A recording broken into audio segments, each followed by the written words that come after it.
부담스럽습니다. 자유한국당이 밤샘 농성을 하고 개혁에 저항하는 투쟁을 벌이고 있습니다.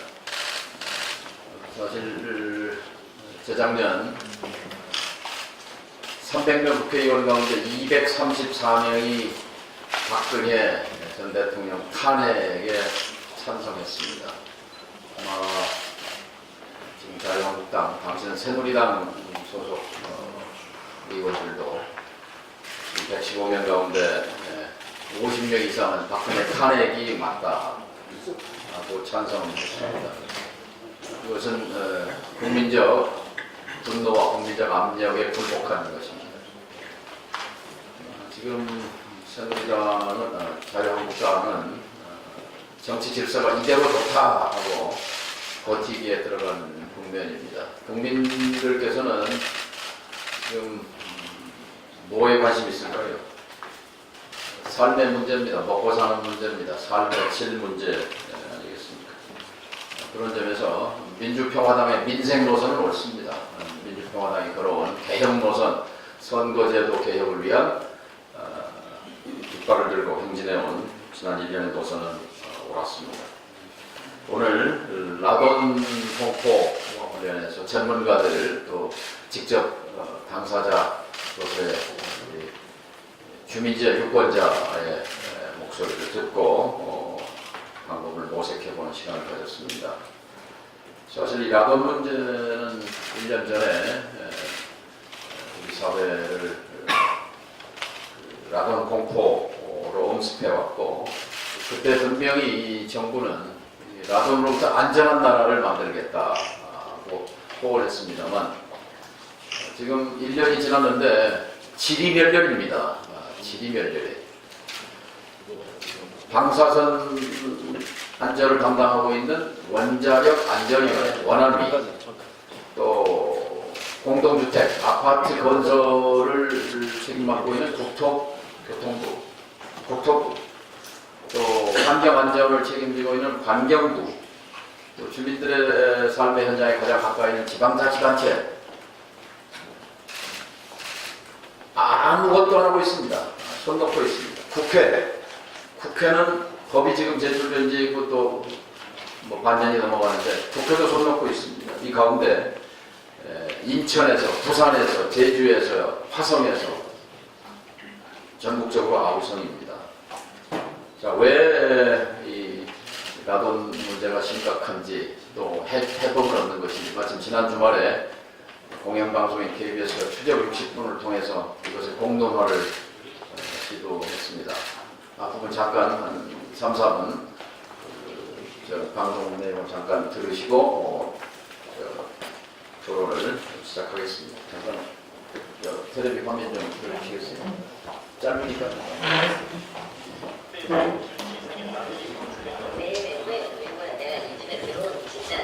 이유가 뭔가 싶은 거예요, 맨날.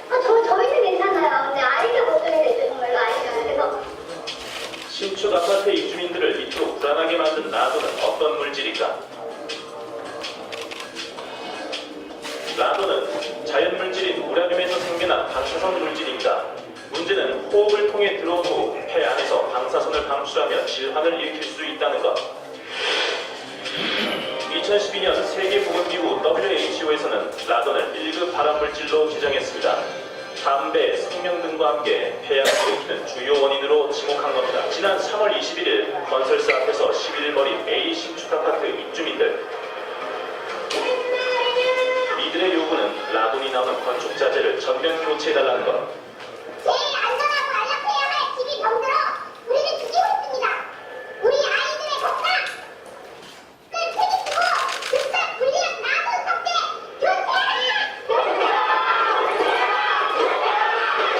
하지만 이날도 건설사는 묵묵부답 아무런 답변을 주지 않았습니다. 저희가 라돈에 대해서는 좀 문제가 있다. 사실 저희는 문제가 있다고 그러지 않고 있어요. 라돈이 그렇게 지금 인체 유해하다? 떨어지게 얘기하시면 그럼 항상 물어보다 교수들도 다 얘기하잖아요. 어떻게 생각해야 되는데요? 대한사협에서 한마디도 이야기 안 하고 있습니다. 라돈이 위험하다는 근거가 없다고 주장하는 해당 건설사. 대한의사협회 측에 사실을 확인해봤습니다. 라돈이 폐암을 이야기한다는 거는 그냥 뭐 일부 연구자들에서만이 아니라 세계 보건기구에서도 이미 발표를 했고요. 이미 뭐 잘 알려진 과학적인 근거가 충분한 내용입니다. 작년 5월 이른바 라돈 침대 매트리스 사태 당시에도 대한의사협회는 공식 입장을 밝힌 바 있습니다. 라돈이 1급 발암물질이기 때문에 철저히 관리해야 한다고 주장했습니다. A 신축 아파트의 건설사를 찾아가 입장을 물어봤습니다. 예, 안녕하세요. 지금 저희가 저기 1층에 와 있거든요. 저희한테 선언을 해서 대신 반응을 하기로 했지 않습니까? 처음에는 제가 부족하면 다시 오고 그래서 다시 오고 주민들이 불안에 떨고 있는데 뭐 앞으로 어떻게 할 계획인지 그 부분에 대해서만 얘기해 주세요. 저희가 선언으로 답변을 드렸습니다. 지금 얼굴 봤는데 지금 얘기해 주시면 되죠. 건설사에 라돈 원인 물질을 제거해달라고 요구했지만 6개월째 갈등만 되풀이하고 있다는 김지은 씨. 다급한 마음에 정부기관에 도움을 요청했습니다. 그런데 원하기는 저한테 그 대리석 젠달가 붙어있나요? 떨어져 있나요? 묻더라고요. 그래서 붙어있죠. 욕심이래요. 그래서 붙어있으면 저희가 아닙니다. 그 젠다리가 당연히 설치되어 있는 거죠. 네, 그래서 네. 이러고 환경부에 다시 연락을 왔어요. 근데 환경부는 그건 건축자재잖아요. 이러시더라고요. 저희한테. 그래서 네, 건축자재죠. 이렇게 국토부로 가세요. 이러면 다시 국토부로 갔어요. 국토부는 무슨 소리냐. 라돈은 실내 공기질이다. 환경부 봐라. 나는 누구한테 도움을 요청해야 하는지 그 부분에 가자. 그 막연한, 모르는 데서 오는 그 막연한 공부? 그거였죠. 아파트에서 검출되는 라돈의 위험성에 대해 적극적으로 논의되기 시작한 건 지난 2014년 추정 60분 방송 이후라고 합니다. 당시 관계부처는 합동 보도자료까지 발표했습니다. 그런데 다중이용시설에만 해당되던 실내 공기질 라돈 권고 기준을 신축 공동주택까지 확대한 건 정작 2년이 지난 후였습니다. 소개를 드리겠습니다. 먼저 경기도 동탄의 더샵 센트럴시티 입주자 대표회의의 대표신데 홍관호 대표 오셨습니다. 안녕하십니까. 연세대학교에 라돈 안전센터가 5년 전에 설치되었는데 여기 센터를 책임지고 계십니다. 연세대학교 환경공학부의 조승현 교수님. 그다음에 아까 저 텔레비에서도 의사협회에서도 뭐 한마디도 안 하고 있다 이렇게 하는데 우리 저 인하대병원의 직업환경의학을 여기 계신 임종환 교수님. 그러면 예, 홍관호 대표부터 실상부터 좀 말씀해 주시고 네, 할까요? 알겠습니다. 아니면 예, 말씀해 주십시오. 혹시 제가 일어서서 말씀드릴까요? 앉아서 하시죠. 자료가 있으신 거예요? 예. 아, 그래요? TV 화면에 프레젠테이션을 띄워놨는데요. 저희는 작년 7월에 입주한 740명 중소규모 단지예요. 그런데 이제 입주 전부터 라돈이 이슈가 조금씩 돼가지고요. 저희 입주 전에 입주 예비자 협의회에서 라돈 아이를 3개를 구입을 했어요. 왜냐하면 화성시에는 2017년까지 라돈 아이가 없었거든요. 저희가 사비로 구입한 다음에 측정을 시작했어요. 현재는 한 250세대 가까이 이제 측정을 했고요. 그런데 이제 욕실에서 라돈 수치가 기준치의 10배, 뭐 15배 되는 가구가 계속 나오는 거예요. 그러면서 저희가 이제 입대기 구성이 돼가지고 포스코 측이랑 이제 그 화학소 교체해달라 요구를 했는데 전혀 이제 답이 없어요. 그러니까 저희는 이제 민원을 계속 넣었거든요. 그 얘기도 좀 이따 다시 말씀드리겠습니다. 그때부터 이제 저희 아파트가 언론에 노출되기 시작했고요. 하다 안 돼서 저희가 시위를 갔습니다. 아까 그 추정 60분에 나온 아파트가 저희 아파트거든요. 그리고 남양주에 포스코가 또 분양을 한다고 해서 저희 입주민들이 또 버스를 대절해 가서 시위를 갔어요. 그럼 과연 정말 얼마나 라돈 수치가 나오는지 한번 보시겠습니다. 기준치가 4피코큐리거든요. 100크레라고 착각하시면 안 됩니다. 저기 보시면은 빨갛게 되어 있는 데가 욕실이에요. 그런데 주방이나 현관이나 화장대도 기준치는 다 넘어요. 대부분. 그런데 욕실을 보시면 저기 보시면 50, 53 잘 안 보이실 것 같죠? 그래서 확대해 놨습니다. 저게 수치예요. 기준치가 4피코큐리인데 50, 40, 30, 10배 이상입니다. 예. 사진입니다. 예. 그런데 포스코 측에서는 저 측정 방법이 잘못됐다고 얘기를 해요. 올려놓고 재니까. 그런데 욕실은 굉장히 작습니다. 제가 팔을 벌리면 벽이 닿을 정도거든요. 그럼 저희가 다 재봤더니 중간에서 재나 변기 위에서 재나 크게 수치가 차이가 없어요. 그래서 저희가 입대위가 구성된 다음에 포스코 CS를 만나서 제일 먼저 한 게 저걸 바꿔달라고 한 거예요. 그 포스코 CS가 한 얘기를 직접 들어보시겠습니다. 그러니까 아이콘 JJ가 정확하게 뭐 지침도 없고요. 그거에 대한 법률 해석도 다 틀리고 문제가 있는 건 인식을 저 뒤에가 잘렸는데요. 문제가 없다라고 인식을 합니다. 문제가 없다라고 대답이 나와요. 그래서 저희가 언론에 취재가 이제 되면서 환경부 공인장비로 됐어요. 왜냐하면 포스코 측에서는 라도나이는 믿지 못하겠다라고 했거든요.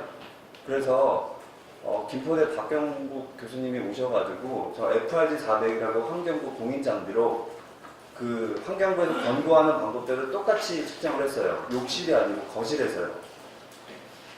그랬더니 저희가 3일을 쟀거든요. 똑같이. 근데 베크렐로 치면 345씩이 나옵니다.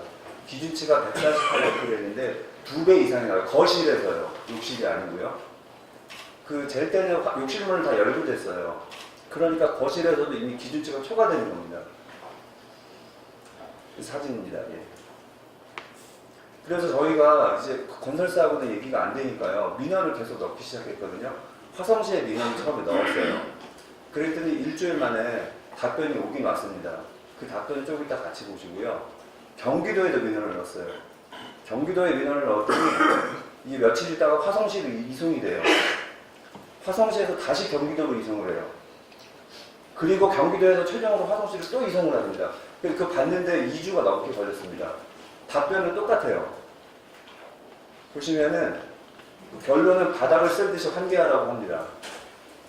저 중간에 보시면은 산하기관에 직접 검사를 의뢰하는 방법으로 협의 중에 있다고 답변이 되어 있는데요. 그 이후로도 똑같은 답변이 계속 올라옵니다. 저 민원을 저희가 작년부터 계속 넣었거든요. 지금까지도 뭘 협의하고 있는지는 답이 없습니다. 그럼 이제 입주민들이 뭘 할 수 있겠어요? 더 이상 뭐 민원을 넣어도 안 되고, 저희가 지역구 국회의원을 찾아갔어요. 2번이나 애기 엄마들 안고 시의회도 연락하고 다 연락을 했는데 안타깝지만은 법령의 그 규정이 안 되기 때문에 도와줄 수가 없대요.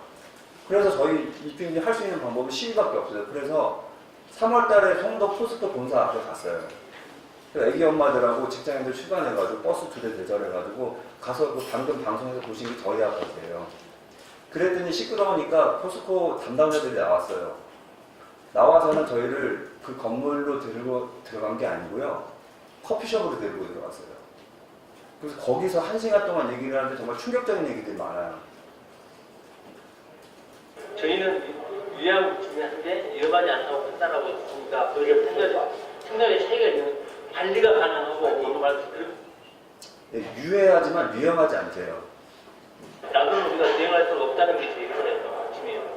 라돈 자체가 지금 잘 아시겠지만 인체에 유해하다? 당연히 유해합니다. 위험은 맞아요. 근데 인체에 영향을 끼친다? 거기에 대한 건 전부 추측성밖에 없어요. 혼자기로도 있고 환경부도 있고 그럼 그쪽에서 답변만 있으면 되는 거예요. 답변을 가지고 오시면 그때 얘기가 되는 거죠. 근데 그 다음 얘기가 저희가 에코시티 2차는 에코시티 2차는 뭐 다 아시고 오셨던 2차는 저희 실수예요. 분명하게. 실수로 바꿔줬답니다. 그때는 자기네들이 라돈을 잘 몰랐기 때문에 위험한 줄 알고 바꿔줬는데 자기네들이 공부를 해보니까 안 위험하대요. 그리고 또 그분들도 건설사니까 자기네들 그 바꿔주기 싫으니까 방어를 하려고 할 거 아니에요. 그때 한 얘기가 바로 이 말이에요. 그렇게까지 문제가 되는데 원자력이 이걸 잡는 거냐? 아니면 아니고 위험하면 위험하고 뭐 이걸 그러면 내가 그 원자력 위원회에다가 그걸 갖다 줬어요. 비공식으로 갖다 줬습니다. 그랬더니 측정하더니 이거 괜찮아 이렇게 나왔어요. 아니죠. 우리한테만 했겠습니까? 그래서 비공식적으로 갖다 줬으니 그 자료를 저희한테 안전하다면 알려달라고 계속 공문을 보냈죠. 답은 없습니다. 원래 저희 단지 들어가기 전에 포스코의 슬로건이 저거였어요. 햇살과 바람을 통하는 친환경 단지를 만든다고요. 말이 달라요. 그 문제가 되는 화강석을 한번 보실게요. 제가 들고 왔거든요. 이 돌입니다. 저희가 이 돌을 들고 정말 단기기간 많이 찾아갔는데요.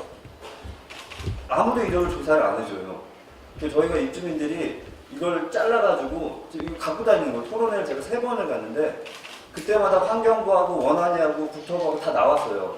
그래서 제가 이거 좀 가져가서 조사 좀 해달라고. 아무도 안 가져가요. 토론회 끝나면 뭐 하시는지 아십니까? 자기들끼리 악수하고 수고했대요. 입주민한테는 물어보지도 않아요.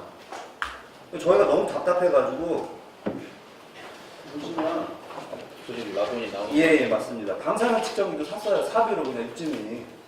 그래서 이 돌을 찍어보면은 일반 화강석보다는 수치가 높아요. 제가 오늘 사실 마지막 희망이라고 생각하고 여기 온 거예요. 밤을 새고 왔거든요. 와서 지금 제가 7시에 와가지고 한 게 뭐냐면 여기 국회의사당에 화강석 도배돼 있잖아요. 그거 다 찍어봤습니다. 여기도 높아요. 보통 대기중이 0.15 정도 마이크로 시보트가 나오는데 저 벽에 대고 찍으면 4.7까지 나와요. 0.47이요. 엘리베이터 앞에 돌은 한 0.2 정도 나오고요. 저 밖에 복도에 있는 화강석이 안 기대시는 게 좀 좋다고 생각합니다. 다음을 보시겠습니다. 야, 이렇게 충격이네. 저 화강석 자재거는 저희 욕실 선반 2군데 들어가 있는 건데요. 엄청나게 많이 나와요. 그래서 저희가 지금 입주민들이 셀프로 저걸 잘라내고 저거 같은 경우는 시험 연구 기간에 보내려고 지금 절단하는 장면이에요.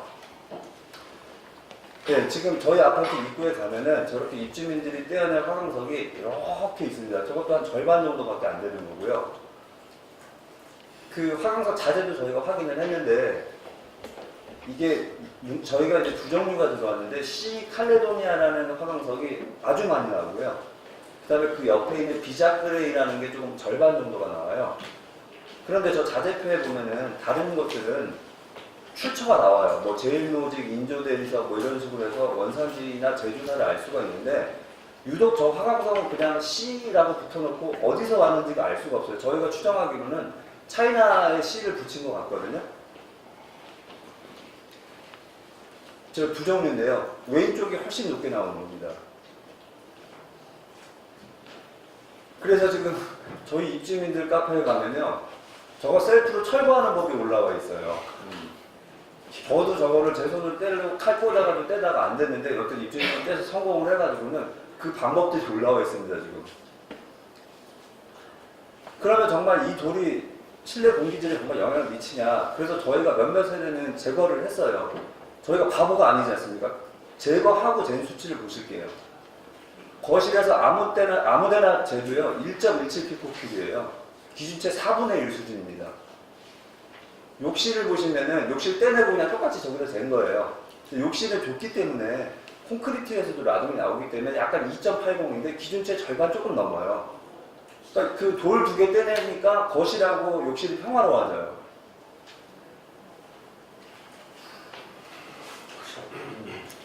네, 저희가 입주민들이 바라는 거는 별게 아니에요.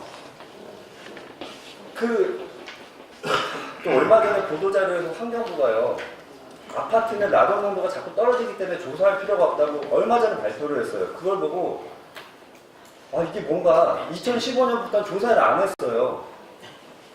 그런데 라돈은 토양에서 나온다고 막 환경부에서 그렇지만은 여러분 여기 골조가 다 콘크리트거든요. 자갈, 모래 이런 거로 되어 있기 때문에 고층 건물일수록 라돈 농도가 높다고 한 거는 이미 다 밝혀진 사실이에요.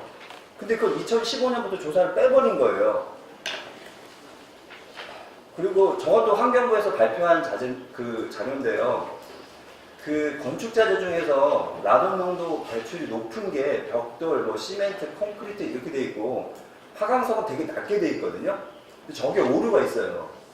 왜 낮게 돼 있냐면은 여기서 조사한 화강석은 골조로서의 화강석만 조사를 한 거예요. 이 선반은 저는 마감재라고 생각하거든요. 이게 카운터 테이블이거든요. 그러면서 또 이제 건설사들이 주장하는 게 환경부에서는 거실에서 재는 방법을 권고했기 때문에 거실에서만 재는 수치만 인정하겠대요. 그런데 저희 세대 같은 경우는 신도시 특성상 영유아들이 되게 많아요. 6세, 5세, 4세 애들이 많은데 생각해 보십시오. 아이들이 가장 많이 보내는 공간이 어디라고 생각을 하세요? 침실이에요. 그리고 어린아이들은 누워있거든요. 대부분. 라돈은 무거워서 가라앉지 않습니까? 기체여서. 무거운 기체여가지고. 그러면 밤새도록 자는 동안 고스란히 거기 노출되어 있는 거예요. 욕실도 마찬가지입니다. 저희 애가 지금 6살인데 물놀이를 엄청 좋아하거든요. 그래서 욕실에 들어가가지고 쿵닥쿵닥 1시간 동안 노는데 이사 온 다음에 이거 라돈에 대해서 알게 되고서 욕실은 그냥 후딱 들어갔다 나오는 공간이 되는 거예요. 그리고 저것도 환경부에서 발표한 자료인데요. 보면은 환경부 장관이 지시를 하면은 라돈에 관해서 조사를 할 수 있다고 저기 법 제11조의 7일로 돼 있어요. 돼 있는데 화성시에 저희가 계속 요청을 해도 안 해줍니다. 그리고 마찬가지로 환경부 장관이 정말 피해가 우려되는 시도가 있으면은 지자체에게 라돈 관리 계획을 수립해서 시행하도록 요청할 수 있다고 돼 있어요. 시행 좀 제발 해주세요가 저희 입주민들의 바람입니다. 그리고 원안위는 딱 발을 빼는 게 뭐냐면 이게 생활 밀착형 제품이 아니기 때문에 자기네 소관이 아니라고 그래요. 이 돌로 테이블을 만들면은 강력하게 제재를 받아요. 바로 호수 조치입니다. 근데 이게 욕실 선반이 되면은 제재를 안 받아요. 또는 신발장 앞에 디딤칸이 되면은 그건 건축자재래요. 이게 밀착형 제품 아닙니까? 여러분 신발 신을 때 점프해서 신으세요? 그 위에 올라가서 애들이 이렇게 민기장에서 신는 게 현관 디딤돌이고 욕실에서 코앞에 있는 게 욕실 선반이에요, 애들이. 제가 얼마 전에 저희 지역구 의원이 주최한 라돈 토론회에 또 참석을 했었거든요. 국회의원 3명이 주최한 건데요. 거기에 뭐 전문가분들 다 오셨어요. 환경부, 뭐 원자력가지고 기술원, 화성시. 거기서 제가 또 충격적인 얘기를 들었습니다. 화성시 주택과에요. 라돈 담당하는 사람이 한 명도 없대요. 그렇게 민원을 많이 넣었는데 자기네 책임 소관이 아니라는 얘기예요. 어떻게 라돈 담당하는 전문 인력도 없고 아예 담당하는 사람이 한 명도 없다고 얘기를 해서 깜짝 놀랐어요. 그래서 제가 그날 이 돌을 3조각을 가져갔어요. 3개 부처에서 협동을 해가지고 조사를 해야 되니까. 근데 마찬가지로 그 토론회 끝나자마자 아무도 이 돌을 안 가져가요. 그래서 제가 그 환경부에서 나오신 분 쫓아가가지고 제발 이 돌을 가져가서 조사 좀 해달라고. 아까도 추정 12시간에 나오신 분입니다. 근데 그분은 뭐라고 하셨는지 알아요? 조용한 목소리를. 저희는 힘이 없어요. 이렇게 얘기해요. 그 토론회 가자 저희 입주민들 더 화가 났어요. 이걸 뭐하러 하는 거예요 도대체. 그러면 조사를 한대요. 빠른 시일 내에. 그럼 언제 할 거냐고요. 저희 지금 9개월째 하고 있습니다. 그 집에서. 그래서 제가 성면을 찾아봤더니 성면은 정말 완벽하게 관리가 되더라고요. 그냥 발견되면 바로 회수.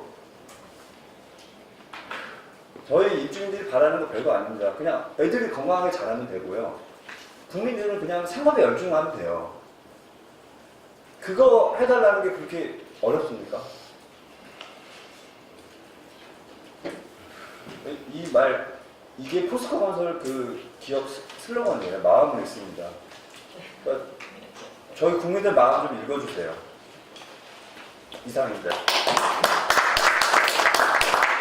네, 아주 적절하게 주민들의 고통과 스트레스를 표현해 주셨는데 마지막으로 찾아오는 심정으로 이 자리에 왔다. 우리가 마이크를 빌려드립니다. 국민경청 최고위를 먼저 5.18 어머니들로부터 시작해서 눌러주고 10몇 번째 하는데 가장 또 절절하고 충격적인 그런 설명을 해주셨습니다. 임종환 센터장 교수님께서 말씀을 좀 받아서 해주시고 그다음에 조승현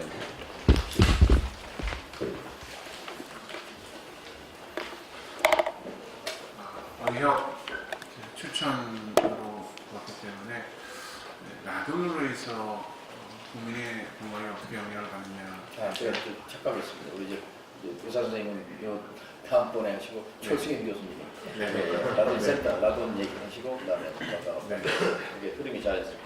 예, 반갑습니다. 저는 그 연세대학교 93년에 교수로 임명된 이후로 95년부터 라돈 연구만 주로 했거든요. 그러니까 한 20몇 년 됐습니다. 제가 한국에서는 화학을 공부하고 미국 가서 핵물리학을 공부해서 전공이 지금 이제 핵화학 쪽이라고 그러는데 선진국에서는 라돈이 꽤 이슈가 되고 많이 하는데 90년대 우리나라 안 하기 때문에 꽤 이제 집중을 했었습니다. 그래서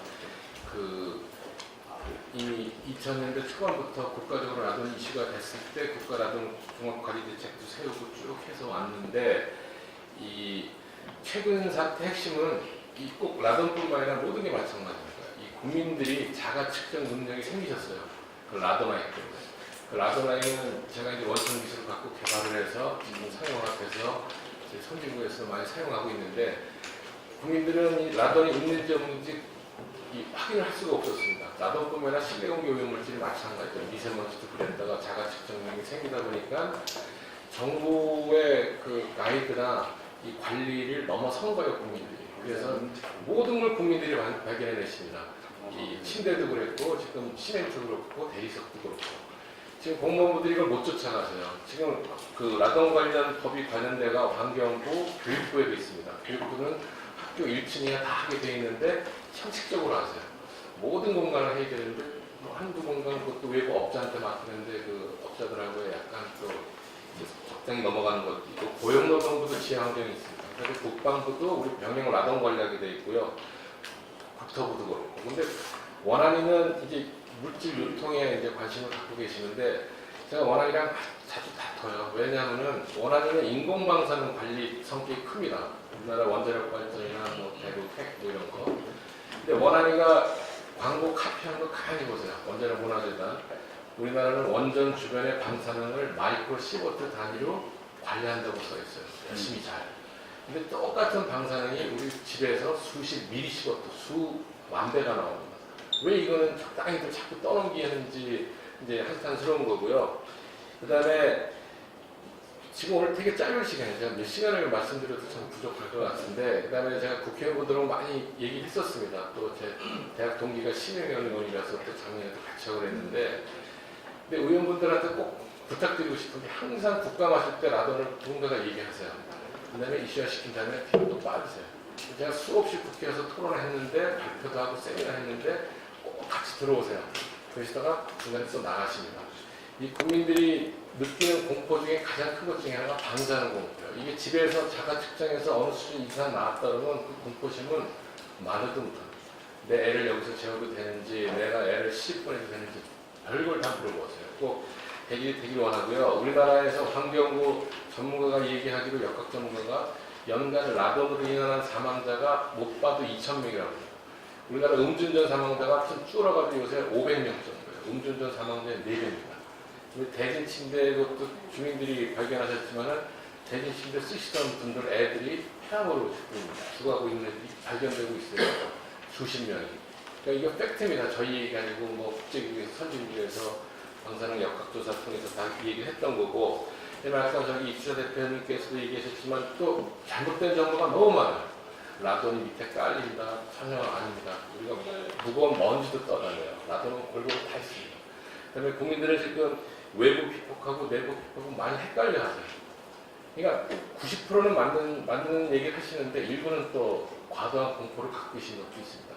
여기 정 의원님께서 이제 입법 발의하신 걸 보셨는데 그 핵심적인 거는 왜 행정부가 규제권을 서로 갖고 싶어 하는데 라돈은 왜 서로 떠넘기게 할까요? 그 이유는 제가 쉽게 얘기하면 조질 데가 없는 거예요.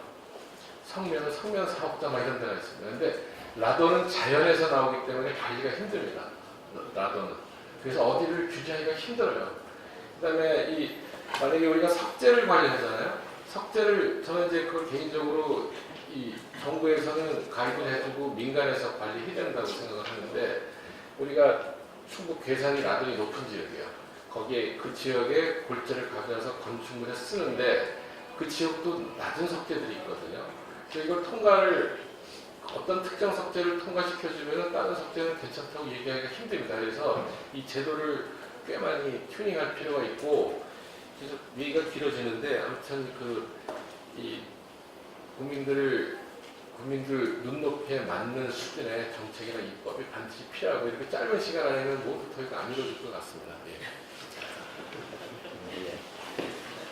박수 한번 쳐주세요. 짧은 시간에 핵심을 얘기해 주셨는데, 라돈 아이가 그러니까 우리 조승현 교수님 발표는 지금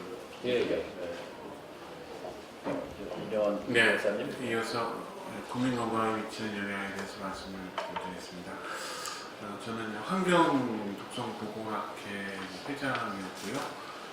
직업환경학 전공이어서 주로는 이제 발암물질, 화학물질 노출 관련해서 건강에 미치는 영향, 역학 연구, 또 독성 연구를 진행한 전문가입니다. 지금 논란이 되는 부분이 이제 라돈 노출과 관련해 있는 암 발생 부분인데요. 우리나라 사망 원인을 보게 되면은 부동의 1위가 암입니다. 그러니까 암으로 인한 사망이 제일 높은데, 그 중에서 보면은 조기에 진단이 가능한 게 있고, 조기에 진단이 어려운 암종이 있는데, 폐암 쪽이나 췌장암이나 가람 같은 경우는 발견한다 하더라도 치료하기가 어려운 상태이기 때문에 오는 생존율이 15%밖에 안 됩니다. 그러니까 난치성 암에 속하는 부분이 아직도 이제 폐암이다 이렇게 말씀드리겠습니다. 그래서 폐암이라고 하는 거는 굉장히 치명률이 높은 암종 부분이기 때문에 예방이 굉장히 중요하다 이렇게 말씀드리겠습니다. 폐암의 이제 원인을 살펴보게 되면 잘 아시는 이제 흡연 외에 다른 원인 물질이 있습니다. 이제 환경 요인으로서는 미세먼지 같은 경우가 폐암 발생 원인이 되고, 지금 이제 현행되는 라돈, 자연에 존재하는 방사능 물질이 이제 라돈 자체가 암 발생에서 이제 중요한 암 발생 위험도를 높인다 이렇게 보겠습니다. 다른 나라도 보면 거기에 대한 진행 라돈이 어느 정도의 폐암 발생에 기여하느냐 하는 것들에 대한 연구가 진행되는데, 대개는 3에서 한 14% 정도의 범위인데, 우리나라 같은 경우는 비교적 보면은 라돈에 대한 노출률도 높은 곳으로 그렇게 되어 있습니다. 그래서 지금 폐암 발생자가 1년에 2만 명 이상 정도가 나오는데요. 국립환경과학원 쪽에서 조사 연구 자료는 12.6%가 라돈에 의한 것이라고 추정하고 있습니다. 그러니까 그걸 따지게 되면은 적어도 2,000명 정도는 라돈에 의해서 폐암 발생이 된다 이렇게 보여집니다. 그러니까 전체 폐암 발생 중에서 10% 정도는 적게 잡아도 이제 폐암 발생과 관련되어 있는 부분인데, 이게 여러 연구를 통해서 축적되고, 그다음 88년대 국제 암연구소를 통해서 이것이 벤젠 성면과 같은 1급 발암 물질이다 이렇게 인정을 한 그런 상태이기 때문에 여러 역학조사와 노출이나 이런 것들이 집약돼서 나타나는 그런 경우입니다. 근데 이게 유해성이 있고 위험성이 없다, 이건 말이 안 되는 거고요, 실제로 보면. 그러니까 여러 역학조사 그리고 국제암연구소를 통해서 이것이 갖고 있는 위험성 부분들이 인지가 된 상태고, 우리나라는 특히 이제 화강선이라든가 이런 걸 통해 갖고 자연에서 노출되는 라돈의 위험성이 굉장히 큰 이제 나라에 분류되는 부분인데, 이것에 대한 대처를 제대로 못해왔다 이렇게 보겠습니다. 이 라돈에 노출되어지면 DNA 쪽에 이제 변이, 뮤테이션이 오게 되어갖고 그것이 암 발생에 관련돼 있는 위험도를 높이게 됩니다. 그러니까 라돈에서 나오는 그 알파 입자 자체라는 것이 DNA 손상을 갖다 주는 상태이기 때문에 그것이 갖고 있는 독성학적 증거나 또는 역학적 증거를 통해서 분명하게 폐암 발생과 관련되어 있다 이렇게 말씀드리겠고, 지금의 노출 수준 같은 경우에서도 폐암 발생 부분에서 10% 정도는 차지한다 이렇게 보겠습니다. 그렇기 때문에 이것 자체가 국민에 미치는 영향이 굉장히 심각한 수준이다라고 볼 수 있고요. 과학적으로 보면은 자료가 부족하기 때문에 대처를 못 시킨 것이 아니고, 이것에 대한 심각성에 대한 인지 자체가 제대로 못하기 때문에 문제가 되는 것이다 이렇게 분명히 말씀을 드리겠습니다. 이 관리 대책 부분에 대해서는 다른 나라 같은 경우에서는 암 발생과 관련해서 여러 보면은 발암물질의 소스 부분이기 때문에 그것을 관리하는 게 필요한 부분인데요. 예를 들면 환경부나 국토부나 원안부나 이렇게 해서 관련 부처가 사실은 협동을 해서 보면 범부처의 암 발생에 관한 여러 대책들을 모이고 종합적인 대책을 마련해야 됩니다. 근데 이게 하나하나 부처별로 쪼개져 있는데 사각지대가 생기는 거예요. 그리고 실제 시민들의 피해가 있음에도 불구하고 결정을 잘 못 내려주는 겁니다.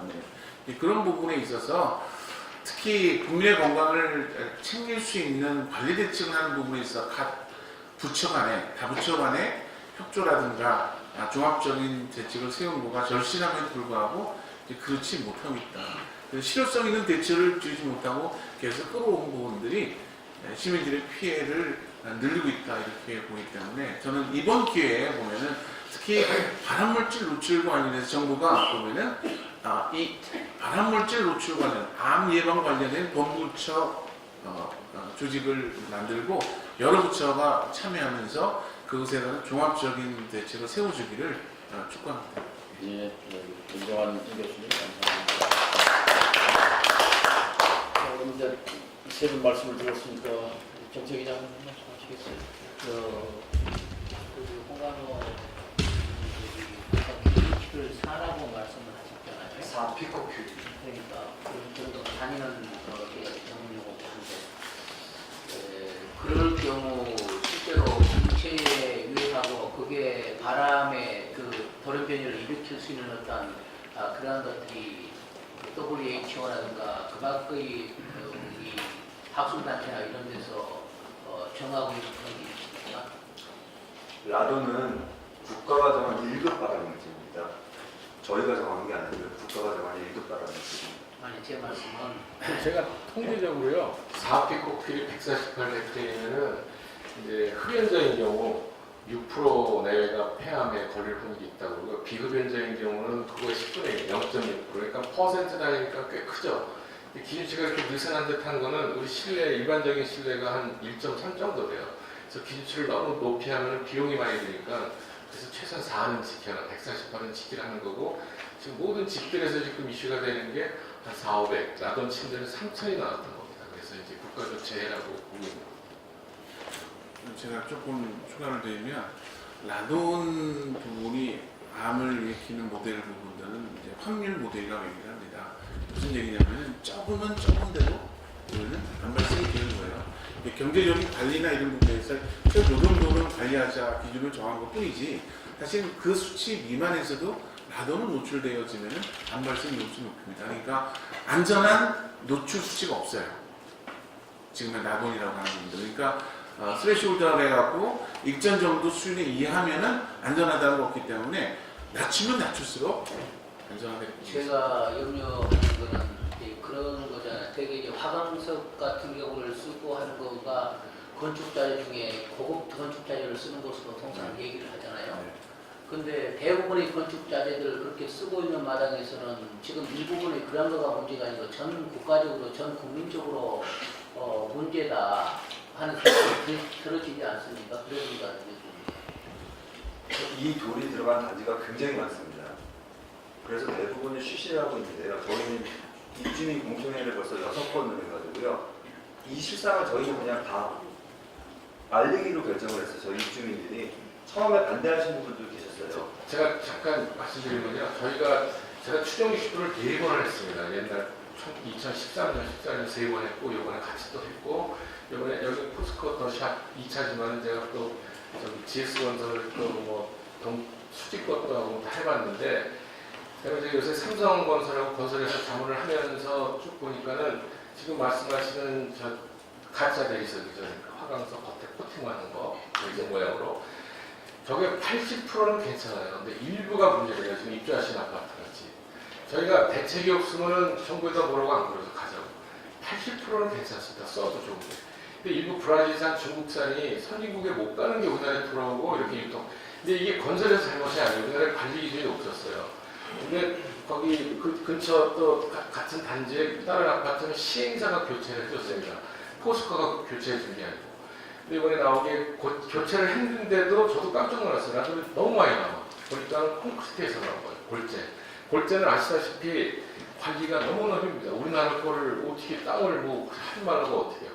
근데 이 골재도 나오더라도 어느 수준 나오는 거는 환기를 하면 뚝 떨어뜨릴 수가 있어요. 방법은 되게 많습니다. 근데 제가 이번에 촬영해서 보니까 환기설이 개판이에요. 규정을 제대로 안 지켜요. 그리고 국민들의 수준이 높아지셨어요. 죄송합니다. 그래서 외국에서는 그에 관한 그 기준치가 얼마 정도로? 여기에도 좀 일부 명시되어 있지만은 이 우리나라도 한 10여 년 전에 관련 기준치를 만들어 놓고 정책을 표지하는 게 있습니다. 그걸 우리가 방사선 지수라고 그래요. 그러니까 우라늄, 토륨, 라듐 양을 규정을 해놓은 게 있는데 그거를 실시를 안 하고 있습니다. 실시를 안 하고 있는데 지금 여기 법안 자료 보니까 이제 라듐의 양을 뭐 규제하자 이렇게 쓰셨는데요. 그것만 이 진행이 되면은 충분한 가이드가 된다고 생각을 합니다. 근데 선진국에는 이 WHO든 미국 EPA든 규제는 없습니다. 가이드입니다, 가이드. 가이드인데 이게 워낙 자본주의 사회다 보니까 그 가이드를 지키지 않으면 부동산 거래가 안 되고 준공화가 안 나요. 그 뒷단이 중요한 겁니다. 그래서 가이드를 되게 합리적으로 하는 게 중요하고, 그 다음에 이 사업하시는 분들한테 피해가 가면 안 되거든요. 당연히. 여러 가지 좀 튜닝할 게 많다고 생각합니다. 그러니까 모든 화강에서 이 나돈이 나오는 건 아니라는 얘기죠. 그러니까 그러면 여기에 수입되는 나쁜 화강에서 또 가공 과정에서 라돈이 많이 발생하는 그런 화강사업을 또 규제하면 되는 거 아니에요? 그렇죠. 가이드 그게 어려운가요? 정부에서 중앙에서 다 하는 건 거의 불가능하고요. 이 지침을 만들어서 유통하거나 생산하시는 분들이 스스로 관련 체계를 만들어 주시고 그 국민들이 선택하게 만들거든요. 친환경 제품 인증제도도 그런 식으로 많이 하고 있거든요. 이 라돈은 이 질이 아픈 겁니다. 그래서 라돈은 측정이라고 안 그러고 진단이고 아프면 치료를 해야 되는데 중간에 관리 대책이 되게 많아요. 그래서 짧은 시간에 말씀을 계속 못 드린다고 말씀드리지만은 그래서 이 국민들의 공포를 잠재워 주셔야 되고 행정부는 이 한 목소리로 같이 좀 움직여 주셔야 되는데 빨리 마련됐으면 좋겠습니다. 예. 제한된 짧은 시간이지만 뭐 핵심적인 현장의 목소리, 대안 그리고 그 위험성에 대해서 충분히 지적해 주셨습니다. 질문을 예. 조중에서는 되게 뵙고 싶었는데요. 저희 아파트 같은 경우도 욕실 수치가 50 피코큐리 이상 나오는 게 위험한가요? 위험하지 않나요? 그 말씀 전해주시면 감사하겠습니다. 엄청나게 위험한 겁니다. 지금 제가 이제 원안위의 일부 아까 저는 이제 어디서는 부르고 어디서는 안 부르고 되게 세게 얘기하는 편입니다. 이거 상식입니다, 상식. 거기서 이제 50 피코큐리 기준치 10배가 나왔어요. 그걸 뭐 라돈, 토론 이렇게 얘기하는데 화장실 공간 아까 좁잖아요. 네. 토론일지언정 반감기가 1분이거든요. 공기는 6초에 20cm 이상 이동을 안 하면 사람이 불쾌감을 느낍니다. 그래서 그러면 1초에 20cm면은 1분이면 1m 이상을 돌아다녀요. 거기서 나온 토론이. 토론은 흡입되면은 라돈보다 이 6배 이상 위험합니다. 6배 이상. 왜냐하면 뒷단에 알파산이 동시에 2개가 나오고 뭐 납도 나오고 그러거든요. 그래서 저기에 뭐 상식적으로 화장실에 있는 저 대리석이 실내 거실까지 영향을 안 미칠 거라고 보고 건설사에서는 야 똑바로 해라 실내 공기질 기준에 맞춰라 그러는데 거기도 10%는 영향을 미쳐요 저희가 해보면. 근데 뭐 좀 뛰면 괜찮다는데 당연히 위험하고 무조건 떼어내야 되는 거예요. 제가 거의 3차는 그 자문을 해줘가지고 우리 받아들여져가지고 교체를 했는데도 더 나와서 지금 또 문제지만은 당연히 엄청나게 말이 안 되는 거죠. 예. 저희 아파트에 가면요 엘리베이터에 이만하게 붙어 있습니다. 환기하십시오. 라돈 위험하니까. 지난 겨울에 저희 아파트 주민들이요 24시간 돌렸어요. 환기하는 게 맞긴 맞지만 24시간 돌리는 게 정상입니까 이게? 더 쉽게 말씀드리면은 여기서 감마선도 나오거든요. 우리가 저 정도 수준이면은 우리가 병원 가면 X선 찍지 않습니까? 4피코큐리 148이 X선 200번 맞는 거랑 똑같다고 이제 그 역학하시는 분들이 비교로 설명을 해주세요. 그러면 저기 만약에 10배가 나왔다 그러면 X선 2000번 맞고 있는 거예요. 애가 화장실에서 변 보면서 샤워하면서. 그거를 저는 근데 분명히 말씀 건설사 잘못은 없어요, 솔직히. 재수 없어지고 관리가 안 됐었으니까. 그러니까 건설사에만 자꾸 뭐 비용 지불하려고도 이것도 힘든 일이고, 그래서 서로 합의해서 적절한 수준에서 교체가 일어나야 된다고 봅니다. 그런 경우 저런 자세가 시간이 흘러감에 따라서 그 방출되는 양이라든지 방출되는 방이 아닙니까? 저거 모핵종의 반감기가 우라늄이 45억 년이고요, 토륨이 120억 년입니다. 그러니까 영원히 같이 있는 그렇다면 정말 심각합니다. 뛰어내죠. 예, 다시 한번 라돈 공포의 실상에 대해서 우리가 깨닫게 되고 또 민주평화당으로서 우리가 해야 할 행동에 대해서 또 생각하게 된 계기가 됐습니다. 정리하자면 조승현 교수님 말씀하신 대로 국민적 공포에 대한 전면적 실태 조사가 필요하다고 생각합니다. 알아야 뭐 이게 직접 국민들이 자기가 측정해본 사람은 알지만 모르고 넘어가는 경우도 있고, 이건 국가의 의무라고 생각해서 실태 조사를 정부에서 즉각 착수해야 한다. 지금까지 미루고 있는 것은 직무유기다는 생각이 들고요. 두 번째는 라돈 관리, 이거 지금까지 없었는데 라돈 관리를 즉각 시행해라. 라돈 관리의 내용으로는 안전관리 체계를 구축해라 이런 말씀을 해주셨어요.